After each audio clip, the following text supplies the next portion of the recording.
ছুটি। রবীন্দ্রনাথ ঠাকুর। বালকদিগের সর্দার ফটিক চক্রবর্তীর মাথায় চট করিয়া একটা নূতন ভাবোদয় হইল। নদীর ধারে একটা প্রকাণ্ড শালকাষ্ঠ মাস্তুলে রূপান্তরিত হইবার প্রতীক্ষায় পড়িয়াছিল। স্থির হইল সেটা সকলে মিলিয়া গড়াইয়া লইয়া যাইবে।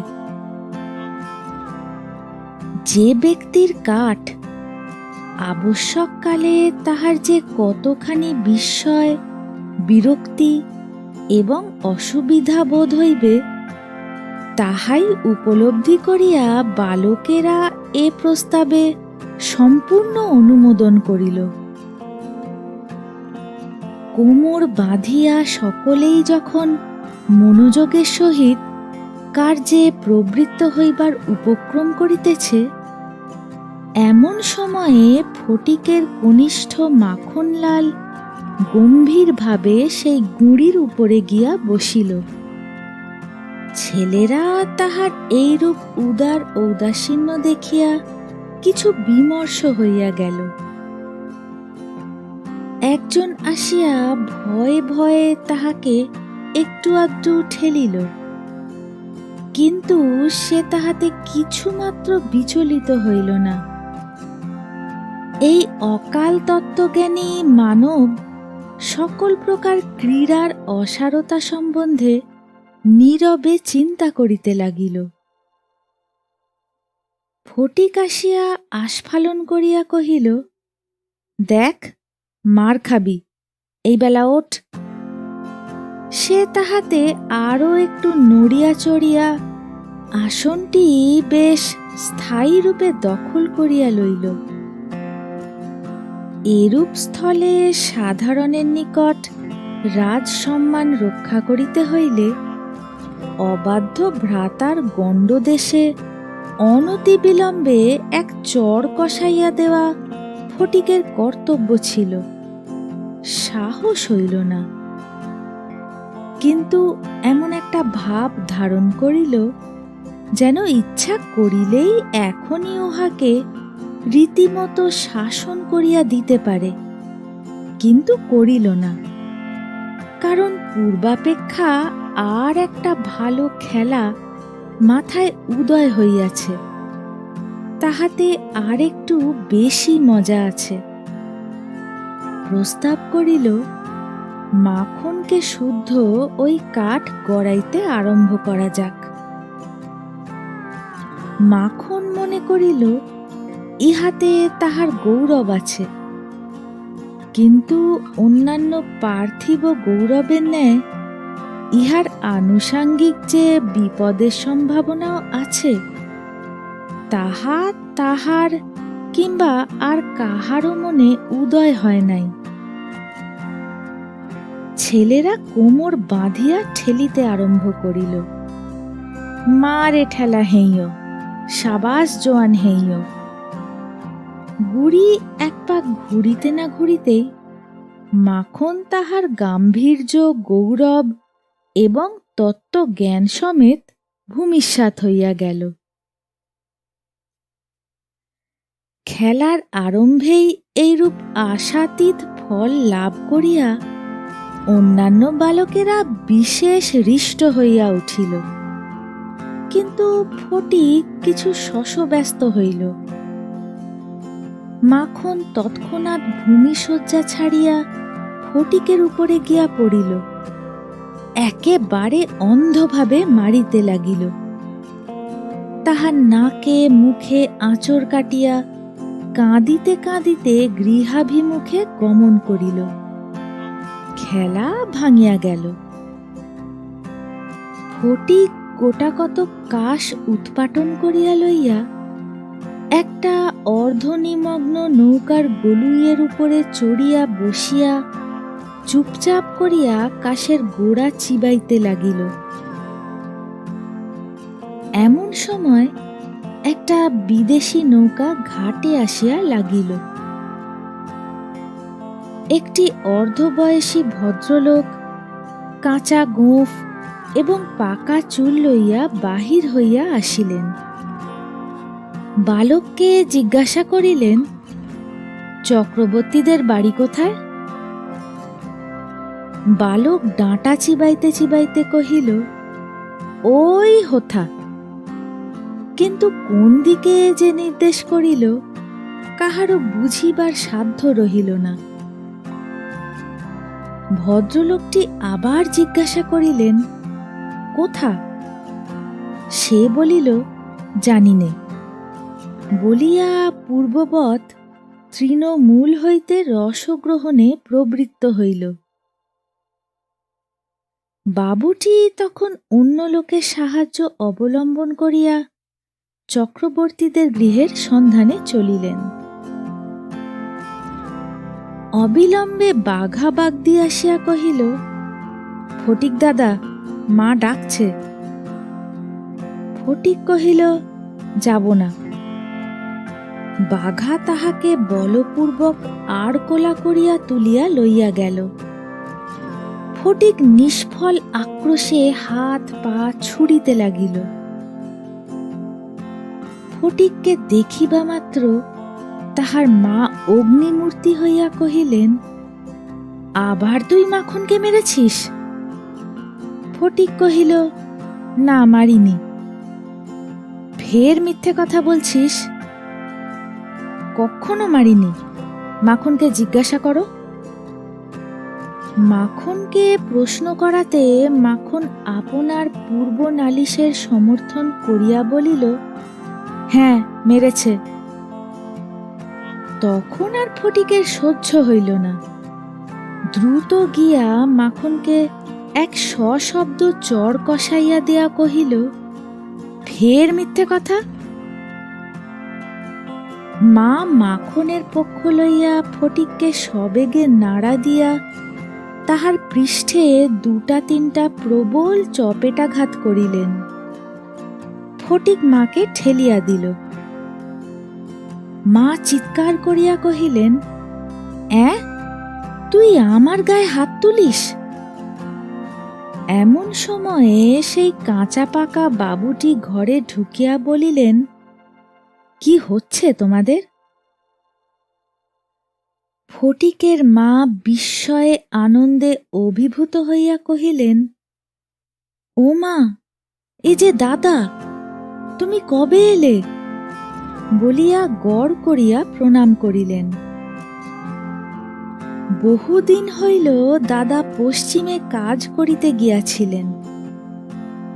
ইতিমধ্যে ফটিকের মার 2 সন্তান হইয়াছে, তাহারা অনেকটা বাড়িয়া উঠিয়াছে। তাহার স্বামীর মৃত্যু হইয়াছে, কিন্তু একবারও দাদার সাক্ষাৎ পায় নাই। আজ বহু কাল পরে দেশে ফিরিয়া আসিয়া বিশ্বম্ভর বাবু তাহার ভগিনীকে দেখিতে আসিয়াছেন। কিছুদিন খুব সমারোহে গেল। অবশেষে বিদায় লইবার 2-1 দিন পূর্বে বিশ্বম্ভর বাবু তাহার ভগিনীকে ছেলেদের পড়াশোনা এবং মানসিক উন্নতি সম্বন্ধে প্রশ্ন করিলেন। উত্তরে ফটিকের অবাধ্য উশৃঙ্খলতা, পাঠে অমনোযোগ এবং মাখনের সুশান্ত সুশীলতা ও বিদ্যানুরাগের বিবরণ শুনিলেন। তাহার ভগিনী কহিলেন, ফটিক আমার হাড় জ্বালাতন করিয়াছে। শুনিয়া বিশ্বম্ভর প্রস্তাব করিলেন, তিনি ফটিককে কলিকাতায় লইয়া গিয়া নিজের কাছে রাখিয়া শিক্ষা দিবেন। বিধবা এ প্রস্তাবে সহজেই সম্মত হইলেন। ফটিককে জিজ্ঞাসা করিলেন, কেমন রে ফটিক, মামার সঙ্গে কলকাতায় যাবি? ফটিক লাফাইয়া উঠিয়া বলিল, যাব। যদিও ফটিককে বিদায় করিতে তাহার মায়ের আপত্তি ছিল না, কারণ তাহার মনে সর্বদাই আশঙ্কা ছিল কোন দিন সে মাখনকে জলেই ফেলিয়া দেয় কি মাথাই ফাটায়, কি একটা দুর্ঘটনা ঘটায়। তথাপি ফটিকের বিদায় গ্রহণের জন্য এতাদৃশ আগ্রহ দেখিয়া তিনি ঈষৎ ক্ষুণ্ণ হইলেন। কবে যাবে করিয়া ফটিক তাহার মামাকে অস্থির করিয়া তুলিল। উৎসাহে তাহার রাত্রে নিদ্রা হয় না। অবশেষে যাত্রাকালে আনন্দের ঔদার্যবশত তাহার ছিপ, ঘুড়ি, লাটাই সমস্ত মাখনকে পুত্র পৌত্রাদিক্রমে ভোগ দখল করিবার পুরা অধিকার দিয়া গেল। কলিকাতায় মামার বাড়ি পৌঁছিয়া প্রথমত মামির সঙ্গে আলাপ হইল। মামি এই অনাবশ্যক পরিবার বৃদ্ধিতে মনে মনে যে বিশেষ সন্তুষ্ট হইয়াছিলেন তাহা বলিতে পারি না। তাহার নিজের 3টি ছেলে লইয়া তিনি নিজের নিয়মে ঘর কন্যা পাতিয়া বসিয়া আছেন। ইহার মধ্যে সহসা একটি 13 বৎসরের অপরিচিত অশিক্ষিত পাড়াগেঁ ছেলে ছাড়িয়া দিলে কিরূপ একটা বিপ্লবের সম্ভাবনা উপস্থিত হয়। বিশ্বম্ভরের এত বয়স হইল, তবু কিছুমাত্র যদি জ্ঞানকাণ্ড আছে। বিশেষত 13-14 বৎসরের ছেলের মতো পৃথিবীতে এমন বালাই আর নাই। শোভাও নাই, কোনো কাজেও লাগে না, স্নেহ উদ্রেক করে না, তাহার সঙ্গ সুখও বিশেষ প্রার্থনীয় নহে।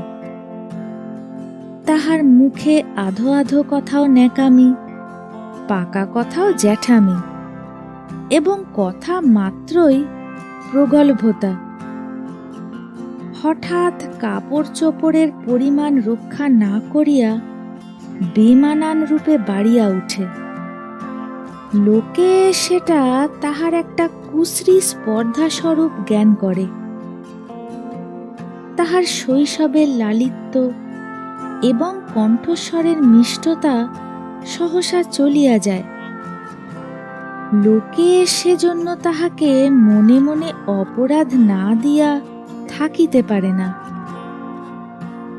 শৈশব এবং যৌবনের অনেক দোষ মাপ করা যায়, কিন্তু এই সময়ের কোনো স্বাভাবিক অনিবার্য ত্রুটিও যেন অসহ্য বোধ হয়। সেও সর্বদা মনে মনে বুঝিতে পারে পৃথিবীর কোথাও সে ঠিক খাপ খাইতেছে না। এই জন্য আপনার অস্তিত্ব সম্বন্ধে সর্বদা লজ্জিত ও ক্ষমা প্রার্থী হইয়া থাকে। অথচ এই বয়সেই স্নেহের জন্য কিঞ্চিত অতিরিক্ত কাতরতা মনে জন্মায়। এই সময়ে যদি সে কোনো সহৃদয় ব্যক্তির নিকট হইতে স্নেহ কিংবা সখ্য লাভ করিতে পারে, তবে তাহার নিকট আত্মবিকৃত হইয়া থাকে।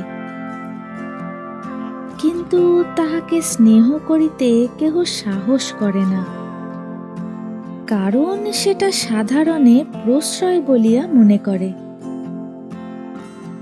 সুতরাং তাহার চেহারা এবং ভাবখানা অনেকটা প্রভুহীন পথের কুকুরের মতো হইয়া যায়। অতএব এমন অবস্থায় মাতৃভবন ছাড়া আর কোনো অপরিচিত স্থান বালকের পক্ষে নরক। চারিদিকের স্নেহশূন্য বিরাগ তাহাকে পদে পদে কাঁটার মতো বিঁধে। এই বয়সে সাধারণত নারী জাতিকে কোনো এক শ্রেষ্ঠ স্বর্গলোকের দুর্লভ জীব বলিয়া মনে ধারণা হইতে আরম্ভ হয়। অতএব তাহাদের নিকট হইতে উপেক্ষা অত্যন্ত দুঃসহ বোধ হয়। মামির স্নেহহীন চক্ষে সে যে একটা দূরগ্রহের মতো প্রতিভাত হইতেছে, এইটে ফটিকের সবচেয়ে বাজিত। মামি যদি দৈবাৎ তাহাকে কোনো একটা কাজ করিতে বলিতেন, তাহা হইলে সে মনের আনন্দে যতটা আবশ্যক তার চেয়ে বেশি কাজ করিয়া ফেলিত। অবশেষে মামি যখন তাহার উৎসাহ দমন করিয়া বলিতেন, ঢের হয়েছে, ঢের হয়েছে, ওতে আর তোমায় হাত দিতে হবে না, এখন তুমি নিজের কাজে মন দাওগে, একটু পরগে যাও, তখন তাহার মানসিক উন্নতির প্রতি মামির এতটা যত্নবাহুল্য তাহার অত্যন্ত নিষ্ঠুর অবিচার বলিয়া মনে হইত। ঘরের মধ্যে এইরূপ অনাদর, ইহার পর আবার হাঁপ ছাড়িবার জায়গা ছিল না। দেয়ালের মধ্যে আটকা পড়িয়া কেবলই তাহার সেই গ্রামের কথা মনে পড়িত। প্রকাণ্ড একটা ঢাউস ঘুড়ি লইয়া বোঁ বোঁ শব্দে উড়াইয়া বেড়াইবার সেই মাঠ, তাইরে নাইরে নাইরে না করিয়া উচ্চৈঃস্বরে স্বরচিত রাগিনী আলাপ করিয়া অকর্মণ্যভাবে ঘুরিয়া বেড়াইবার সেই নদী তীর, দিনের মধ্যে যখন তখন ঝাঁপ দিয়া পড়িয়া সাঁতার কাটিবার সেই সংকীর্ণ স্রোতস্বিনী, সেই সব দল বল, উপদ্রব, স্বাধীনতা এবং সর্বোপরি সেই অত্যাচারিণী অবিচারিণী মা অহর্নিশি তাহার নিরুপায় চিত্তকে আকর্ষণ করিত। জন্তুর মতো এক প্রকার অবুঝ ভালোবাসা, কেবল একটা কাছে যাইবার অন্ধ ইচ্ছা, কেবল একটা না দেখিয়া অব্যক্ত ব্যাকুলতা, গোধূলি সময়ের মাতৃহীন বৎসের মতো কেবল একটা আন্তরিক মা মা ক্রন্দন সেই লজ্জিত শঙ্কিত শীর্ণ দীর্ঘ অসুন্দর বালকের অন্তরে কেবলই আলোড়িত হইত। স্কুলে এত বড় নির্বোধ এবং অমনোযোগী বালক আর ছিল না।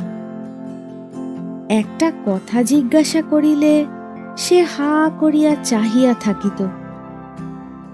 মাস্টার যখন মার আরম্ভ করিত, তখন ভারক্লান্ত গর্ধবের মতো নীরবে সহ্য করিত। ছেলেদের যখন খেলিবার ছুটি হইত, তখন জানালার কাছে দাঁড়াইয়া দূরের বাড়িগুলার ছাদ নিরীক্ষণ করিত। যখন সেই দ্বিপ্রহর রৌদ্রে কোনো একটা ছাদে দুটি একটি ছেলে মেয়ে কিছু একটা খেলার ছলে ক্ষণিকের জন্য দেখা দিয়া যাইত, তখন তাহার চিত্ত অধীর হইয়া উঠিত। একদিন অনেক প্রতিজ্ঞা করিয়া অনেক সাহসে মামাকে জিজ্ঞাসা করিয়াছিল, মামা, মার কাছে কবে যাব? মামা বলিয়াছিলেন, স্কুলের ছুটি হোক, কার্তিক মাসে পূজার ছুটি, সে এখনো ঢের দেরি। একদিন ফটিক তাহার স্কুলের বই হারাইয়া ফেলিল। একে তো সহজেই পড়া তৈরি হয় না, তাহার পর বই হারাইয়া একেবারে নাচার হইয়া পড়িল। মাস্টার প্রতিদিন তাহাকে অত্যন্ত মারধর অপমান করিতে আরম্ভ করিলেন। স্কুলে তাহার এমন অবস্থা হইল যে তাহার মামাতো ভাইরা তাহার সহিত সম্বন্ধ স্বীকার করিতে লজ্জা বোধ করিত। ইহার কোনো অপমানে তাহারা অন্যান্য বালকের চেয়েও যেন বলপূর্বক বেশি করিয়া আমোদ প্রকাশ করিত। অসহ্য বোধ হওয়াতে একদিন ফটিক তাহার মামির কাছে নিতান্ত অপরাধীর মতো গিয়া কহিল, বই হারিয়ে ফেলেছি।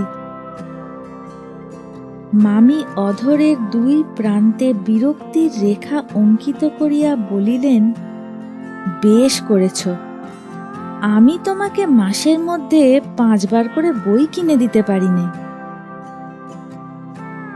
ফটিক আর কিছু না বলিয়া চলিয়া আসিল। সে যে পরের পয়সা নষ্ট করিতেছে এই মনে করিয়া তাহার মায়ের উপর অত্যন্ত অভিমান উপস্থিত হইল। নিজের হীনতা এবং দৈন্য তাহাকে মাটির সহিত মিশাইয়া ফেলিল। স্কুল হইতে ফিরিয়া সেই রাত্রে তাহার মাথা ব্যথা করিতে লাগিল এবং গা শিরশির করিয়া আসিল। বুঝিতে পারিল তাহার জ্বর আসিতেছে। বুঝিতে পারিল ব্যামো বাঁধাইলে তাহার মামির প্রতি অত্যন্ত অনর্থক উপদ্রব করা হইবে। মামি এই ব্যামোটাকে যে কিরূপ একটা অকারণ অনাবশ্যক জ্বালাতনের স্বরূপ দেখিবে তাহা সে স্পষ্ট উপলব্ধি করিতে পারিল। রোগের সময় এই অকর্মণ্য অদ্ভুত নির্বোধ বালক পৃথিবীতে নিজের মা ছাড়া আর কাহারও কাছে সেবা পাইতে পারে এরূপ প্রত্যাশা করিতে তাহার লজ্জা বোধ হইতে লাগিল। পরদিন প্রাতকালে ফটিককে আর দেখা গেল না। চতুর্দিকে প্রতিবেশীদের ঘরে খোঁজ করিয়া তাহার কোনো সন্ধান পাওয়া গেল না। সেদিন আবার রাত্রি হইতে মুষলধারে শ্রাবণের বৃষ্টি পড়িতেছে, সুতরাং তাহার খোঁজ করিতে লোকজনকে অনর্থক অনেক ভিজিতে হইল। অবশেষে কোথাও না পাইয়া বিশ্বম্ভরবাবু পুলিশে খবর দিলেন। সমস্ত দিনের পর সন্ধ্যার সময় একটা গাড়ি আসিয়া বিশ্বম্ভরবাবুর বাড়ির সম্মুখে দাঁড়াইল। তখনও ঝুপঝুপ করিয়া অবিশ্রাম বৃষ্টি পড়িতেছে। রাস্তায় 1 হাঁটু জল দাঁড়াইয়া গিয়াছে। 2 জন পুলিশের লোক গাড়ি হইতে ফটিককে ধরাধরি করিয়া নামাইয়া বিশ্বম্ভরবাবুর নিকট উপস্থিত করিল। তাহার আপাদমস্তক ভিজা, সর্বাঙ্গে কাদা, মুখ চক্ষু লোহিত বর্ণ, থরথর করিয়া কাঁপিতেছে। বিশ্বম্ভরবাবু প্রায় কোলে করিয়া তাহাকে অন্তঃপুরে লইয়া গেলেন। মামি তাহাকে দেখিয়াই বলিয়া উঠিলেন, কেন বাপু, পরের ছেলেকে নিয়ে কেন এই কর্মভোগ, দাও ওকে বাড়ি পাঠিয়ে। বাস্তবিক সমস্ত দিন দুশ্চিন্তায় তাহার ভালোরূপ আহারাদি হয় নাই এবং নিজের ছেলেদের সহিত না হোক অনেক খিটমিট করিয়াছেন। ফটিক কাঁদিয়া উঠিয়া কহিল, আমি মার কাছে যাচ্ছিলুম, আমাকে ফিরিয়ে এনেছে। বালকের জ্বর অত্যন্ত বাড়িয়া উঠিল। সমস্ত রাত্রি প্রলাপ বকিতে লাগিল। বিশ্বম্ভরবাবু চিকিৎসক লইয়া আসিলেন। ফটিক তাহার রক্তবর্ণ চক্ষু একবার উন্মিলিত করিয়া কড়িকাঠের দিকে হতবুদ্ধিভাবে তাকাইয়া কহিল, মামা, আমার ছুটি হয়েছে কি? বিশ্বম্ভরবাবু রুমালে চোখ মুছিয়া সস্নেহে ফটিকের শীর্ণ তপ্ত হাতখানি হাতের উপর তুলিয়া লইয়া তাহার কাছে আসিয়া বসিলেন। ফটিক আবার বিড়বিড় করিয়া বকিতে লাগিল। বলিল, মা, আমাকে মারিস নে মা, সত্যি বলছি, আমি কোনো দোষ করিনি। পরদিন দিনের বেলা কিছুক্ষণের জন্য সচেতন হইয়া ফটিক কাহার প্রত্যাশায় ফ্যাল ফ্যাল করিয়া ঘরের চারিদিকে চাহিল। নিরাশ হইয়া আবার নীরবে দেয়ালের দিকে মুখ করিয়া পাশ ফিরিয়া শুইল। বিশ্বম্ভরবাবু তাহার মনের ভাব বুঝিয়া তাহার কানের কাছে মুখ নত করিয়া মৃদুস্বরে কহিলেন, ফটিক, তোর মাকে আনতে পাঠিয়েছি। তাহার পরদিনও কাটিয়া গেল। ডাক্তার চিন্তিত বিমর্ষ মুখে জানাইলেন, অবস্থা বড়ই খারাপ। বিশ্বম্ভরবাবু স্থিমিত প্রদীপে রোগশয্যায় বসিয়া প্রতি মুহূর্তেই ফটিকের মাতার জন্য প্রতীক্ষা করিতে লাগিলেন। ফটিক খালাসিদের মতো সুর করিয়া করিয়া বলিতে লাগিল, এক বাও মেলে না, দো বাও মেলে না। কলিকাতায় আসিবার সময় কতকটা রাস্তা স্টিমারে আসিতে হইয়াছিল। খালাসিরা কাছি ফেলিয়া সুর করিয়া জল মাপিত। ফটিক প্রলাপে তাহাদেরই অনুকরণে করুণ স্বরে জল মাপিতেছে এবং যে অকুল সমুদ্রে যাত্রা করিতেছে, বালক রশি ফেলিয়া কোথাও তাহার তল পাইতেছে না। এমন সময়ে ফটিকের মাতা ঝড়ের মতো ঘরে প্রবেশ করিয়াই উচ্চ কলরবে শোক করিতে লাগিলেন। বিশ্বম্ভর বহু কষ্টে তাহার শোকোচ্ছ্বাস নিবৃত্ত করিলে তিনি শয্যার উপর আছাড় খাইয়া পড়িয়া উচ্চৈঃস্বরে ডাকিলেন, ফটিক, সোনা, মানিক আমার।